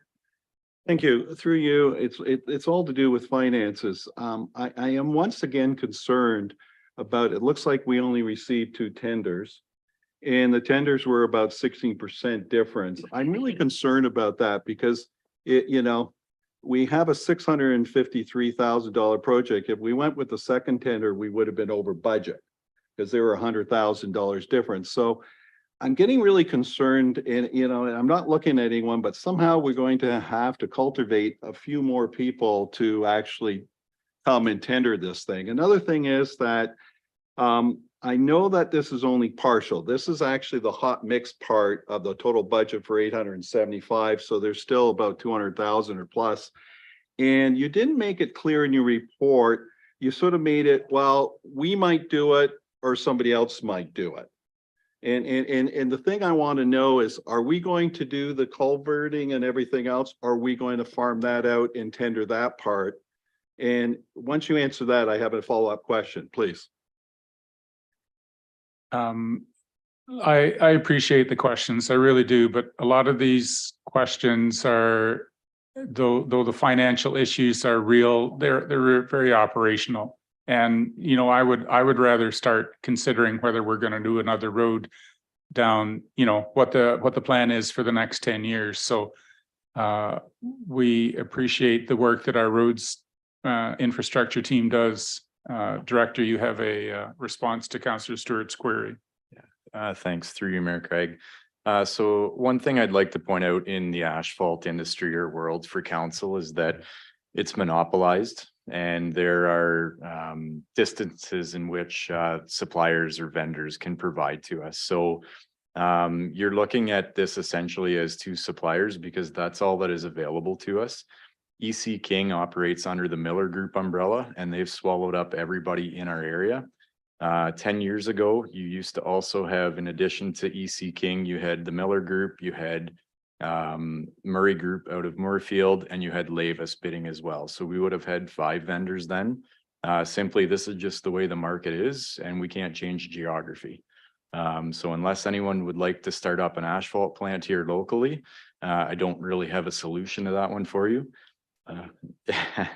The other piece in terms of the 220,000. So historically, over the last few years on our resurfacing projects, we would do I'll call it kind of the incidental type work in-house. So that may involve us hiring a local contractor with an excavator to come in and excavate the site for us. And then our staff would lay the pipe and work on bringing material in for backfill, et cetera. That's currently one of the options that are being tabled. The other is also utilizing those third parties that are local contractors, maybe to provide those laborers as well. And Corey and Don, our team here, are looking at that just to make sure from a maintenance aspect that we can still keep up with day-to-day maintenance. If the answer is no, then we'll look at bringing in a third party locally to help with a little more. If the answer is yes, then our staff will still be laying that pipe and stuff like that. But generally speaking, it's a mix of both. Councillor Stewart. Thank you very much for explaining that. Long as could you please come back with what you finally decide? Because, I can definitely see there's a savings if we use our own staff versus outside. So just sort of come back, but there's still 220,000. So tonight, all we're doing is really approving the 653 tender. That correct? Thank you. Councillor Hinchberger, you had a question? Thank you through your mayor. I'll just ask the high level question, regardless of who does the hot mix and who does the culverts at this point in time, that we still have a high sense of confidence that the overall cost is going to come in within the 875 that was in the budget. Through you, Mayor Craig, we do. I will put that with a caveat. Last year, the AC index, so within the paving industry, today, our tendered price for buying asphalt cement, so the emulsion may be based on a number. So hypothetically, let's say it's $800 at the time of paving. If that bumps up to another figure, say $1,000, there's a calculation in MTO specs that the contractor can make a submission for that extra cost and what they would have had to purchase that AC at. And then we're subjected to pay that. So last year, as an example, our paving project, we had to pay, it was an AC charge of around $100,000 for the 6 kilometers we resurfaced last year. So that is something we do not know until the time of paving and until the time of receipt of our payment certificate. So it is an unfortunate risk. I will say, for as many bad news stories as that example, there was other years, going back, an example I can give you back in 2016, 2017, where we resurfaced a gravel section of the South Line because we were so far under budget as a result of the AC index at that time being quite low. So it does go up and down. Adam, what does AC stand for? Sorry, it's not air conditioning, I don't think, but sorry. Through you, Mayor Craig. So in this particular scenario, asphalt cement. Okay, thanks. Right, so we have the motion on the floor that we recommend that we award the project to EC King. All in favor of that? And that's carried. Upper Lorne Beach Road Encroachment Agreement application. Clerk, please. Moved by Rory Kavanagh, seconded by Amanda Steinhoff Gray, that committee of the whole recommend that council direct staff to proceed with preparing the encroachment agreement for 129 Upper Lorne Beach Road, and that the agreement be considered at a future meeting of council. Good evening, Mr. McNabb. Evening through you, Mayor. Exactly, the proponent, Mr. Dunsmuir, is actually here today. And he's looking to enter into an encroachment agreement with the municipality for an existing metal clad shed. It's 30 by 40, and it encroaches onto a shoreline road allowance there. So the shed that has been there since Mr. Dunsmuir has purchased the property. And it was recognized through Mr. Dunsmuir's going through a development to build a new dwelling. And it was picked up through a survey that there was an existing encroachment on the survey. And so to clean that up, we brought forward an encroachment agreement, just looking for council's direction to move forward with that. Thank you for that. Any questions? Councillor Stewart, please. Thank you very much. Through our procedure or our encroachment bylaws, are we supposed to do any public or any sort of talk to the neighbors? Or do we even do that? Good news is I did talk to the neighbors and they're all in favor of it, but I just wondered that, we maybe want to start to incorporate that like any development thing, just to see what the neighbors say. And all the neighbors, Mark, love you, so you're okay. But also the other thing is that this is a very unusual property. I'm not sure people have seen this property. There was a lot of problems and Mark had nothing to do with it, but they built a harbor in front of it and everything else. So they encroached on the land or the lake itself. And I noticed that, there's various signs, private property, this, that, and everything else. I would sort of recommend, if we're going to do this encroachment, that we sort of put up very, very discrete poles, but just sort of distinguish between private and public property, so the public won't get confused and everything. And I could support this quite easily. Thank you. Any other comments? So we have a motion on the floor that we direct staff to proceed with preparing and it will be considered at a future meeting. All in favor? Anyone opposed? That's carried. Thank you for hanging out. Surplus land, Lambton Street Development Services, clerk, please. This is moved by Beth Blackwell, seconded by Bill Stewart, that the committee of the whole recommend that council support the conveyance of land adjacent to 199 Lambton Street in order to create an additional residential lot. Further, that council instructs staff to declare the land surplus and to complete the transaction as a condition of severance of 199 Lambton Street. And further, that council exempt this potential purchase from the disposition of land bylaw number 2008-141. Heard the motion. Is there any discussion? Councillor Stewart, please. Sorry, I had some time today, so I went around and saw it. This is a real interesting piece of property. I don't know where you guys come up with these things, but through you, Chair, I noticed this is a real sliver beside a fairly big hill. And you have the Legion property just a little bit to the east. And I assume that if we sever this and there's going to be a big enough building lot to put a building on it, I mean, it's going to be tight. I like the idea and I can support it. Just want to make sure that that bank's not going to come rolling down on somebody. Thank you. Through you, Mayor Craig, the intent is that it would create a large enough lot to add another dwelling there.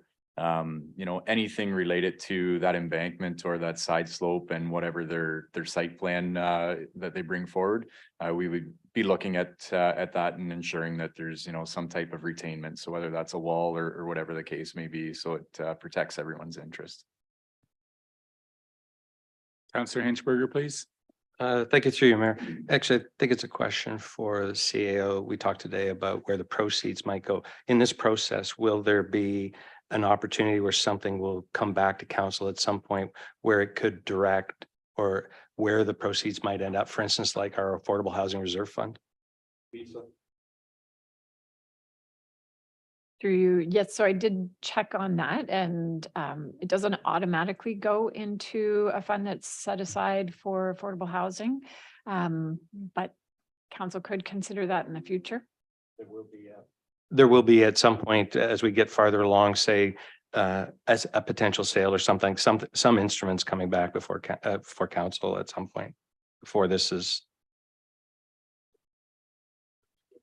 So if you would like to make the direction that the proceeds from the surplus, the declaration of the surpluses, this is an exception. It would only go to the adjacent property owner, so it would only be to them. So if council wanted to say proceeds would go directly into that fund, you could do that. So there can be conversations going forward. Absolutely. Have a, am I hearing that you would like to be more specific about where funds from surplus lands go? Is that what you're telling me? No, actually, I was just thinking on this on a case by case basis here, but I can talk to Jillian after this about, for instance, where do these things like this historically or gone and where it might go. And if I need to bring a motion to council that, and I feel it's supported that we put proceeds from this in a certain spot, I'll bring that back. Heard the motion. All in favor? Anyone opposed? That's carried. Signed bylaw exemption for 2 Millennium Way. Clerk, please. So this is moved by Jennifer Pringer, seconded by Mike Hinchberger, that committee of the whole recommend that council authorize an exemption to section 4.2 II of bylaw 2003-136 for the erection of a 2.1 meter tall ground sign where 1.5 meter is permitted for 2 Millennium Way, Municipality Kincardine. Heard the motion. Is there any discussion? All in favor? That's carried. Kincardine Water, Wastewater, Sewage Treatment Roof Project proposal. Clerk, please. Moved by Andrea Clark, seconded by Rory Kavanaugh, that committee of the whole recommend council award the roof project proposal contract to Garland DBS Canada Inc. for the bid price of $169,390.70, inclusive of non-recoverable HST. Heard the motion. Is there any discussion? All in favor?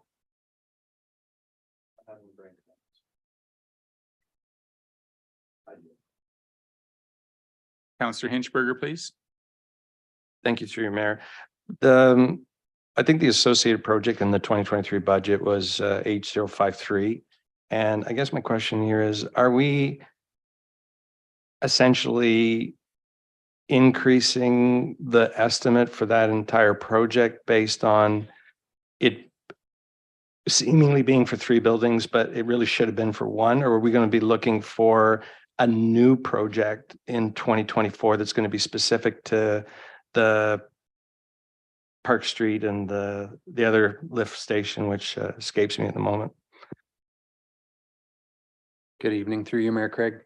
The initial proposal that came in was actually for 5 separate roofs. So the Kincardine Water Plant has 2 small high lift buildings out back. Initially, we looked at the main roof of the Kincardine Water Treatment Plant as well, but pulled that during capital budget to be considered next year based on the possibility of expansion in that plant. So we are going ahead with 3 roofs. There was initially 5 proposed. But the proposal from the vendor actually missed 2 of the roofs from a costing standpoint when they brought the proposal forward.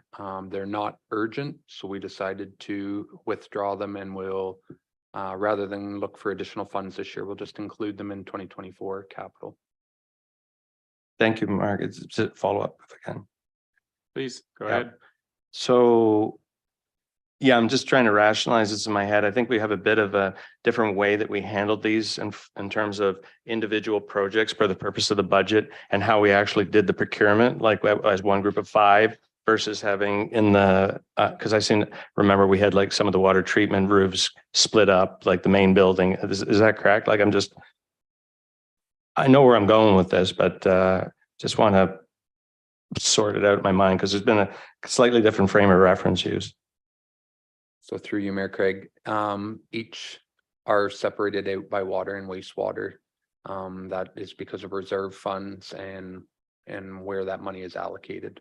So they were put into one tender, but are being drawn out of 2 separate reserve funds. Does that answer? Councillor Stewart, please. Thank you, through you. Thank you very much, Mark, for explaining that, and thank you very much for the emails, because that really helped. I was a little confused myself.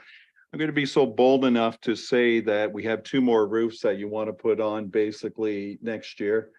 Do we have a cost estimate for those 2 roofs? And you feel that we don't want to even try it on council? Maybe you can tell us what the cost would be for those 2 roofs before I put my foot in my mouth. Sure. Through you, Mayor Craig, the additional cost for the 2 roofs would have come in around $56,000 total. With that being said, they're not in dire need of replacement, and we will likely be looking at the replacement or refurbishment of the Kincardine Water Treatment Plant next year. I believe that is going to come in around $120,000. So we don't feel we'll have any issues next year getting competitive bids, and there'll be enough work to draw everybody back up here again next year. Good, just a follow up, if you don't mind. Yeah, I agree with you, because if we weren't going to do the roof for the water treatment plant, you're absolutely right. If you bring a staff and you crew up here, you might as well do it all. So you're okay with those 2 roofs, and we won't have to. Okay, great. So you'll get my support. Thank you.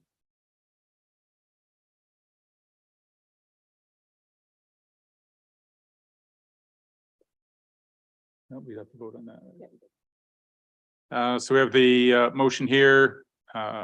Any more discussion? Seeing none, all in favor? Anyone opposed? That's carried. 6.2 information reports. No recommendations required. Adjournment. Clerk, motion please. Any comments on the reports? Councillor Stewart, please. First of all, through you, I appreciate you doing this. This took a lot of work, but I think we've learned something too. That was a huge rainfall, and we had some failures. And I'm not quite sure if we're going to have to go back to BM Ross or whoever engineering company and redesign, because we did redesign for this 100-year event, and we probably had a 100-year event in probably about 4 hours. So I wouldn't mind you expanding a little bit. I know we had some failures, and we had some pump station, and I think we put some sewage maybe where we shouldn't put it. And I just wanted to know, and then some of the SCADA stuff didn't quite work. And then we had some problems in the water treatment plant. And then we have this other problem with too much fluoride in our three little, Underwood, Tiverton and Scott. And maybe tonight's not the night, but I appreciate you doing this. And there is some concern because these 9 council members here, we go to jail if we don't do it right, as you're well aware of, not so much for the sewer, but for the water, definitely. So maybe what I can ask you, and we'll leave the sewer aside for now, but this fluoride in these 3 systems, Wanderwood, Tiverton and Scott, what are we going to do about this? Because we're a little bit over, and I know that we had to send letters to the Ministry of Health. Do they come back and tell us what to do, or do we sort of give them a program, what we're planning to do in the future? Thanks, Mark. So through you, Mayor Craig, fluoride's an interesting substance, I guess would be the word I'd use. I would recommend all of you when you go home tonight, when you brush your teeth, read the toothpaste container and see what it says about fluoride. So fluoride is naturally occurring in the water. There is several municipalities that include fluoride in their water for their residents. I'm not a big supporter of that. It's a really vicious chemical actually, and very hard on equipment. Because it's natural occurring, there isn't a lot we can do significantly. We follow all the protocols that the ministry and the health unit set out. As a follow-up late last year, not only do we send it out to the residents in their tax bill type of thing, we actually reached out to local dentists as well. Quite often when you go to the dentist, they'll ask you for if you want a fluoride treatment or things of that nature. Too much fluoride is actually bad for your teeth. It causes modding. So we decided at that point that maybe reaching out to the local dentists and saying, maybe you should ask which drinking water system these people are on before you actually offer them a fluoride treatment might be a good suggestion. So that letter was sent out in the fall of last year. Councillor Hinchberger, we'll come back to you, Councillor Stewart. Thank you, through you, Mayor. About the B report, the significant weather event, I know that I can be challenging sometimes and quality that's put in front of me, but I'd have to say that this is an extremely well-written report. I mentioned to Deline today that there's some discussion in there about infiltration and ingress, and then there's some recommendations in there about possible things that could be done. And when I was reading that in my mind, I was thinking about the budget policy that was written and, for instance, had a medium priority assigned to things that could have a payback on operations and maintenance within 5 years. And I think I gave my feedback to Roxanne, and it might find its way that we should look to give, say, a high priority to projects that might have a payback in a shorter period of time. So I say publicly, I'm kind of really looking forward to seeing in 2024 maybe a proposal for a project in this regard that, regardless of whether we put heavy duty or higher capacity pumping stations in some of these locations, there's clearly, based on these weather events, a lot of infiltration of stuff that isn't what we call traditional sewage finding its way in there, and there are operating maintenance costs for that we should not be paying it. Councillor Steinhoff-Gray, please. Through you, Chair. Just one point of clarification, because when I was looking at some of the water results, just based on what you just said, it triggered a question. If there's nothing we can do to Councillor Stewart's question, I noticed we're at 2.13 mg per liter for fluoride in Tiverton, and I understand that it's greater than the 1.5 standard, but less than the cap at 2.4. What happens when we hit 2.4, which is the cap? If we hit 2.4, because they seem to be continually raising, and I'm not sure why. Yeah, through you, Mayor Craig. So the 2.4 is a MAC type of thing, maximal allowable concentration. At that point, it is possible that the ministry could step in and make recommendations. I can't honestly answer what those recommendations would be. At this point, I don't know of a defluoride system, I guess would be the question or the answer I would use, where how you could actually naturally remove that, whether that would be a treatment process through aeration or some form of filtration. But I would have to look into that and get you back more information, because I'm unaware of how they may remove fluoride from the system. Counselor Stewart.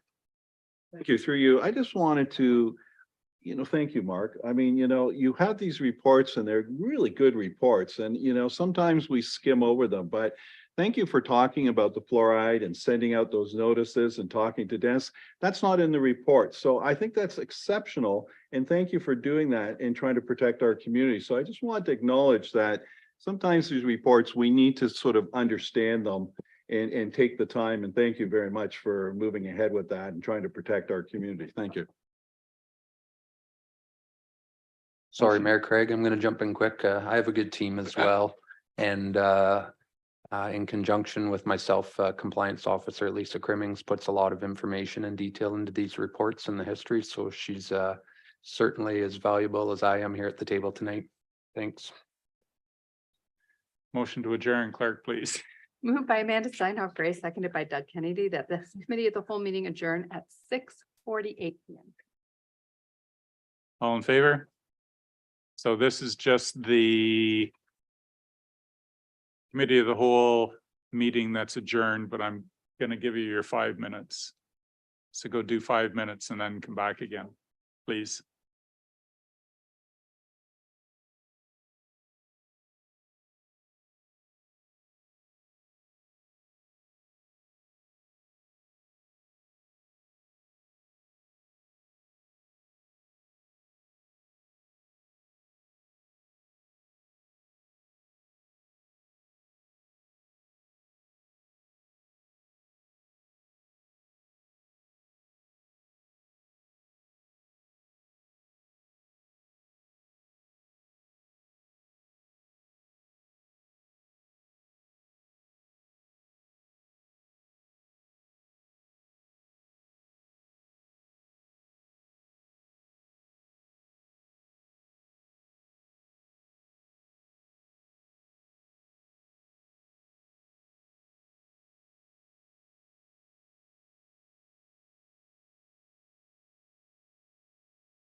Like to call this meeting back to order at 6:56.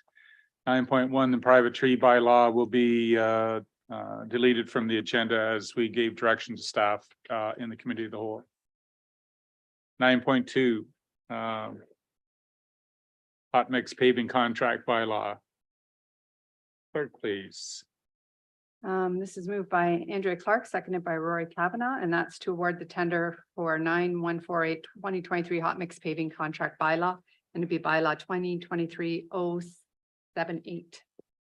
So you've heard the motion. Is there any discussion? All in favor? That's carried. Upper Lorne Beach Road encroachment application. This is moved by Amanda Steinhoff Gray, seconded by Doug Kennedy. Oh. Nope, she can't move it.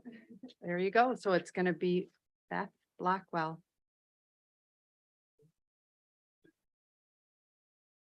And it's that council direct staff to proceed with repairing the encroachment agreement for 129 Upper Lorne Beach Road, and that the agreement be considered at a future meeting of council. Heard the motion. Any discussion? All in favor? That's carried. Surplus land, Lambton Street. This is moved again by Beth Blackwell, seconded by Bill Stewart, that council support the conveyance of land adjacent to 199 Lambton Street in order to create an additional residential lot.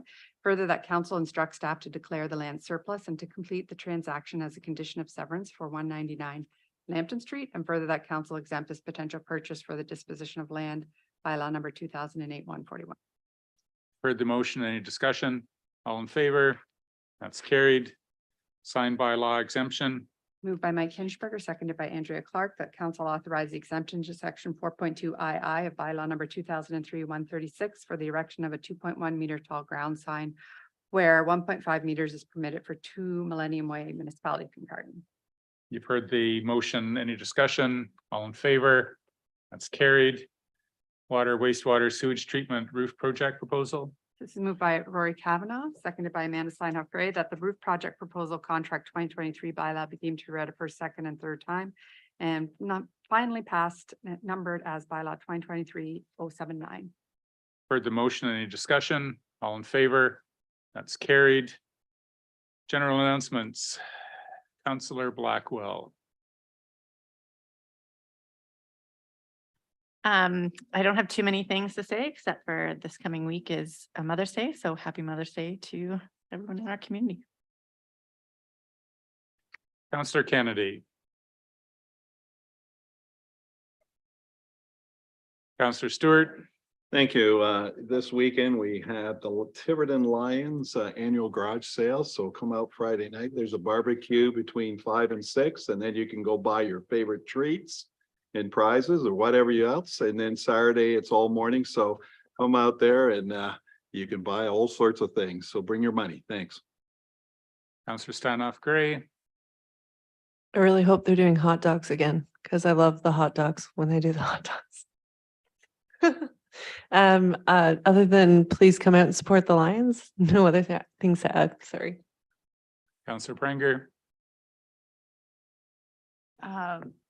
Thank you. I was going to mention the Kincardine Lions one that's coming up in June, but I won't steal a thunder. I'll do it again next week. But yes, it's a month away. We're doing it in Kincardine too. Councillor Kavanagh, please. Thank you very much. And through the chair, I'd just like to acknowledge that this is Nurses Week. So thank you to some of the hardest working people that I know and everything you do for our community. Councillor Hinchberger. Deputy Mayor. No announcements. As for myself, Hike for Hospice is this weekend, Saturday morning, 10 o'clock at the Davidson Center, and it supports the Huron Shores Hospice at Tiverton. Very valuable community service. CAO, please. Two brief announcements. One, you already heard the update, but just a reminder, May 16th, 5:30 to 8 p.m. is the multicultural celebration at the Davidson Center. Additionally, Emergency Management Week. So that's the first full week of May. And a reminder to council, but also to the community of making sure that you're prepared. Every individual is expected to be able to look after themselves for 72 hours. So you should make sure you have a 72-hour kit. Lots of great information online available at both national, provincial, and local levels.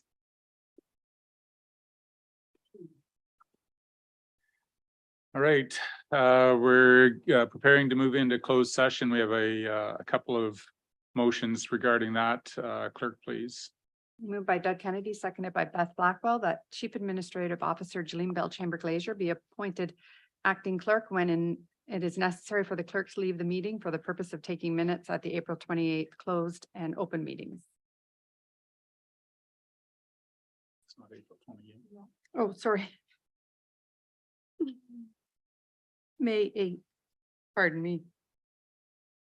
Tonight's meeting. Tonight's meeting. You've heard the motion. Any discussion? All in favor? That's carried. And the motion to move into the closed meeting.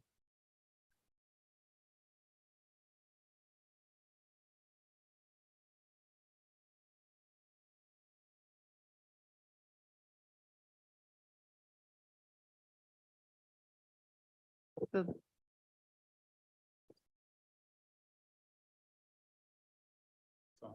moved by Bill Stewart, seconded by Jennifer Prenger, that council move into closed meeting for the purpose of considering personal matters about an identifiable individual, including municipal or local board employees, CAO performance appraisal pursuant to section 239(2) of the Municipal Act 2001 as amended. And further, that council return to regular open meeting upon